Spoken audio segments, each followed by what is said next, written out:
بسم اللہ الرحمن الرحیم الحمد للہ والصلاة والسلام علی رسول اللہ۔ آج جو حدیث ہم پڑھیں گے اس کا تعلق سجدے میں اپنے بازوؤں کو کیسے رکھنا ہے، اس کی کیفیت کے متعلق ہے۔ اس حدیث کے راوی ہیں انس بن مالک رضی اللہ تعالی عنہ، جو نبی کریم صلی اللہ علیہ وسلم کے خادم تھے اور انہوں نے آقا علیہ السلام کی خدمت کی۔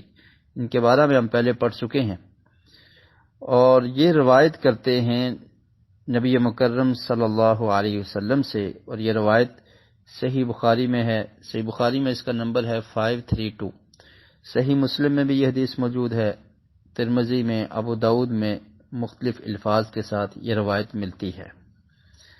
نبی کریم صلی اللہ علیہ وسلم نے ارشاد فرمایا، اعتدلوا فی السجود ولا یبسط ذراعیہ کالکلب۔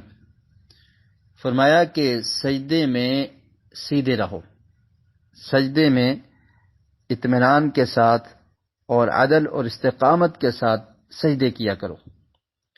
ولا یبسط ذراعیہ کالکلب، اور تم میں سے کوئی شخص اپنے بازو کو زمین پر نہ بچھائے، یعنی سجدے کی حالت میں بازو کو، ہاتھوں کو زمین پر رکھنا ہے، اور بازو جو ہیں ذراعی کہتے ہیں کلائی سے لے کر اوپر تک، کونے تک جو بازو ہے یا کندھے تک، اس کو ذراع کہا جاتا ہے۔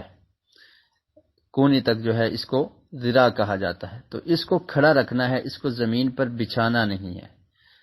تو فرمایا ولا یبسط ذراعیہ کالکلب، کہ تم میں سے کوئی شخص اپنے بازو کو زمین پر بچھائے نہ، کالکلبی جیسے کتا بچھاتا ہے، یعنی کتے کی طرح نہ بچھائے۔ اور کتا آپ جانتے ہیں کہ ایک حیوان ہے اور نجس ہے، تو اللہ کے رسول صلی اللہ علیہ وسلم نے اس سے تشبیہ دی کہ جس طرح کتا ہاتھوں کو بچھا دیتا ہے، زمین پہ بچھا کر پھر بیٹھتا ہے، تو ایسا تم نے نہیں کرنا سجدے کی حالت میں۔ اور سنن ترمذی کی روایت میں ہے کہ افتراش الکلب، اور ایک روایت میں ہے انبساط الکلب، کہ جس طرح کتا بچھاتا ہے، کتا اپنے بازو کو زمین پر ٹیک دیتا ہے، رکھ دیتا ہے، ایسا تم نے نہیں کرنا، یعنی بازو کو کھڑا رکھنا ہے سجدے کی حالت میں۔ تو اس سے سجدے کی کیفیت کا علم ہوا ہے کہ جب انسان نماز میں ہو، سجدہ کرے تو سستی نہ ہو، اور بڑی نشاط کے ساتھ، چستی کے ساتھ تمام نماز کے ارکان کو اچھی طرح سے ادا کرے۔ اور اس میں سے سجدہ بھی ایک عمل ہے جس کے بارے میں بڑی ہی نشاط اور بڑی ہی چستی کے ساتھ اور بڑے اطمینان کے ساتھ یہ سجدہ کرنے کا اللہ کے رسول صلی اللہ علیہ وسلم نے حکم دیا ہے، اور اس کی کیفیت کو بھی بیان کر دیا کہ اپنے بازوں کو تم نے زمین کے ساتھ چپکانا نہیں ہے، جس طرح کتا چپکاتا ہے اس طرح بازوں کو بچھانا نہیں ہے۔ اور پھر فرمایا وَإِذَا بَزَقَ فَلَا يَبْزُقَنَّ بَيْنَ يَدَيْهِ وَلَا عَنْ يَمِينِهِ فَإِنَّهُ يُنَاجِي رَبَّهُ۔ فرمایا کہ اگر نماز کی حالت میں کسی کو بلغم آ جائے، تھوک آ جائے، تو اب اس نے اپنے سامنے بھی نہیں تھوکنا، اپنی دائیں طرف بھی نہیں تھوکنا، اس سے منع کر دیا۔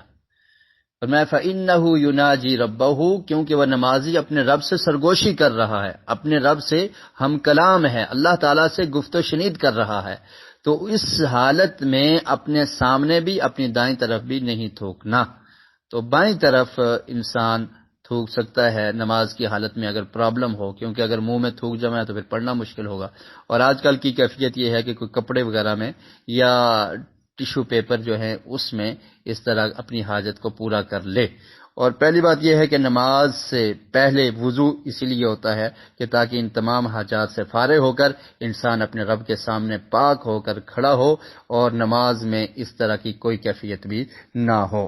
تو سجدے کی حالت کا پتہ چلا کہ بازو کو زمین پر بچھانا نہیں ہے، ان کو کھڑا رکھنا ہے۔